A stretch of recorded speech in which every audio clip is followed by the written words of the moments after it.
ஹாய்ங்க, இன்னைக்கு காலிஃப்ளவர் வச்சு அரைச்சி வச்ச குழம்பு எப்படி செய்யணும்னு சொல்லி பார்க்கலாங்க. இந்த குழம்பு சூப்பராக இருக்கும் சாப்பிட்றதுக்கு. காலிஃப்ளவரை வந்து கட் பண்ணி சுடுதண்ணியில் போட்டு எடுத்து நல்லா க்ளீன் பண்ணி வச்சுக்கலாங்க. இல்லைன்னா அந்த காலிஃப்ளவரில் சின்ன சின்ன புழுக்கள் இருக்குங்க. அதுவும் இல்லாமல் மருந்து நிறைய அடிக்கிறதுனால ரொம்ப மருந்துகளும் இருக்குங்க. அதனால் கண்டிப்பாக சுடுதண்ணியில் போட்டு கழுவணும். 1 ஸ்பூன் சீரகம், 1 ஸ்பூன் பெப்பர், ஒரு அரை ஸ்பூன் அரிசி, அரை ஸ்பூன் வந்து சோம்பு இதெல்லாம் சேர்த்து நல்லா வறுத்துக்கலாங்க. இந்த மசாலா இந்த மாதிரி செஞ்சோம்னா காலிஃப்ளவருக்கு சூப்பராக இருக்குங்க. இது கூட பட்டை கிராம்பு ஐட்டமெல்லாம் சேர்த்து நல்லா வறுத்து எடுத்துக்கலாங்க. இந்த குழம்பு கறி குழம்பு மாதிரி டேஸ்ட்டாகவும் சூப்பராகவும் இருக்குங்க. நல்லா மணமாகவும் இருக்குது. நல்லா வறுக்கணுங்க. கருகு விட்டுறாதீங்க. நல்லா வறுத்து வந்துருச்சுன்னா அந்த அரிசியெல்லாம் படபடன்னு வெடிக்குங்க. இப்போ மசாலா நல்லா வறுபட்டுருச்சுங்க. இது கூடவே 2-3 பெரிய வெங்காயத்தை நீள்வாக்கில் கட் பண்ணி ஒரு கடாயில் சேர்த்து கொஞ்சமாக ஆயில் விட்டு நல்லா வதக்கிக்கலாங்க. இந்த குழம்பு ரொம்ப ஈஸியாகவும் டக்குன்னு செஞ்சிடலாங்க. இதே டைப்பில் சிக்கன், மட்டன் குழம்பு, மஷ்ரூம் குழம்பு எல்லாமே ட்ரை பண்ணலாங்க. சூப்பராக இருக்கும்.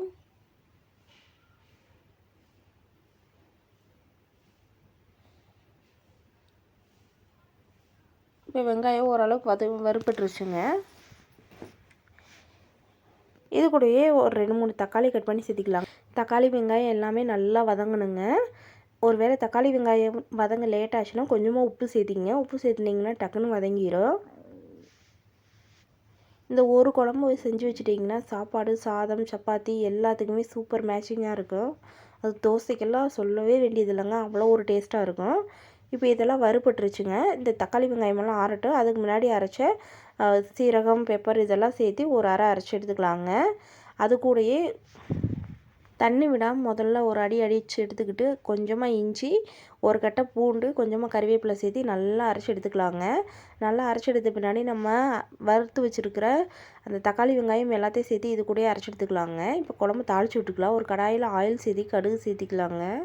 கடுகு பொரிஞ்ச பின்னாடி நம்ம காலிஃப்ளவரை சேர்த்து ஒரு வதக்கலாங்க. அது கூடயே கொஞ்சம் கறிவேப்பிலை சேர்த்திக்கலாம்.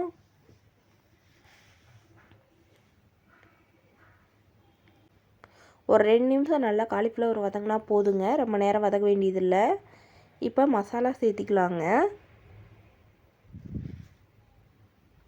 மசாலா சேர்த்துன பின்னாடி தேவையான அளவு தண்ணி சேர்த்திக்கலாங்க. இது கூடயே வந்து ஒரு 2 டேபிள் ஸ்பூன் வந்து நான் சாம்பார் மிளகாய் தூள் சேர்த்திக்கிறேங்க. இது கூடயே ஒரு 2 டேபிள் ஸ்பூன் மல்லித்தூள் சேர்த்திக்கலாங்க. அதனால தான் நான் மல்லி வறுக்கும்போது சேர்த்துலங்க. இதெல்லாம் சேர்த்து நல்லா கொதிக்க விடலாங்க. இந்த மசாலாவோட பச்சை வாசனை போனால் போதுங்க.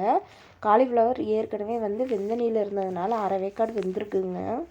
ரொம்ப நேரம் வேக வைக்க வேண்டிய அவசியம் இல்லை. மசாலாவோட பச்சை வாசனை போனால் போதும். இப்போ ஒரு 10 நிமிஷம் நல்லா கொதிக்க விடலாங்க. இதுக்கு தேவையான அளவு உப்பு சேர்த்திக்கலாங்க.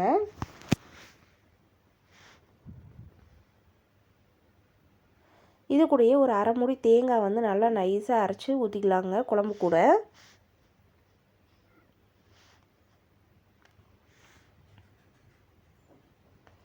பாருங்கள், குழம்பு கொதி வந்துருச்சு. இப்போ ஒரு 10 நிமிஷம் ஆயிடுச்சுங்க. அவ்வளோதாங்க, குழம்பு ரெடி ஆயிடுச்சு பாருங்கள். சூப்பராக இருக்குது பாருங்கள் குழம்பு. பார்க்கும்போதே சாப்பிட்லான்னு ஒரு ஆசையாக இருக்குங்க. நீங்கள் கண்டிப்பாக இதே மாதிரி உங்கள் வீட்டில் செஞ்சு பாருங்கள். உங்களுக்கு இந்த வீடியோ பிடிச்சிருந்துச்சுன்னா கண்டிப்பாக சப்ஸ்கிரைப் பண்ணுங்கள், ஷேர் பண்ணுங்கள், கமெண்ட் பண்ணுங்கள், லைக் பண்ணுங்கள். மறக்காமல் பெல் ஐக்கான் பட்டனை கிளிக் பண்ணுங்கள். இந்த குழம்பு செஞ்சு பார்த்துட்டு இந்த குழம்பு எப்படி இருந்துச்சுன்னு சொல்லிவிட்டு கீழே இருக்கிற கமெண்ட் பாக்ஸில் கமெண்ட் பண்ணுங்கள். எத்தனை பேர் இதே ஸ்டைலில் காலிஃப்ளவர் குழம்பு வைப்பீங்கன்னு சொல்லிவிட்டு கீழே இருக்கிற கமெண்ட் பாக்ஸில் அதையும் கமெண்ட் பண்ணுங்கள். தேங்க்யூ.